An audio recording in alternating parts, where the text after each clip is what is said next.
Most NRI women believe that their rights are tied to their daughter-in-law status. But here is the first truth bomb.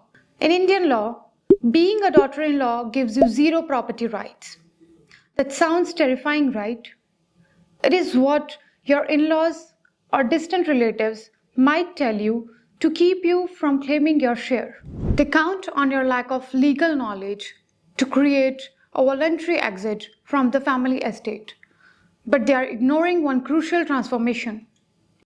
You're not just a daughter-in-law anymore. You are a legal heir. Hello everyone, welcome to NRI Legal World. I'm Advocate Sonia Bhatti, a legal assistant at NRI Legal World. Today we are going to strip away the myths. We are going to talk about the rights of an NRI woman in her deceased husband's property. We are going to discuss why your residential status does not change your inheritance rights, and why the Supreme Court of India is actually your strongest ally, even if you are living 5,000 miles away.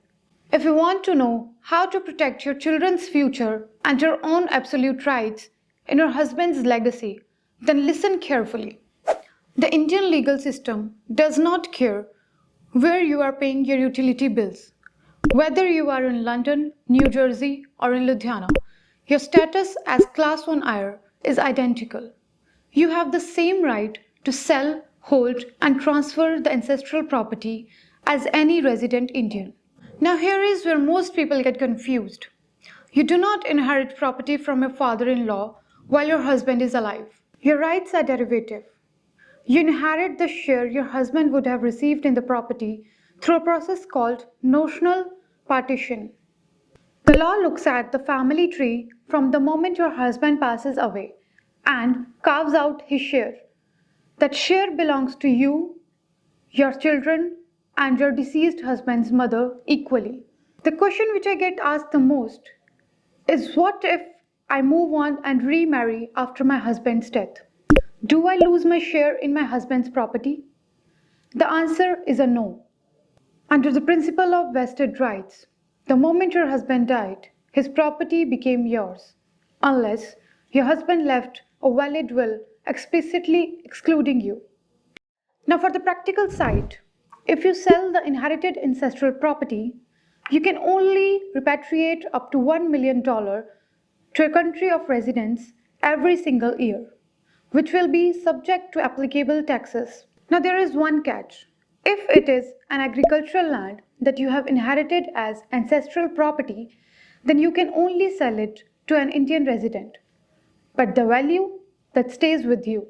There are also some limits related to inheritance rights. You have no claim if it is your father-in-law's property and your husband is still alive. But if your husband has any share in that self-acquired property, then you can inherit it after your husband's death. Or you have no right in your husband's property if your husband left a valid will which explicitly excludes you.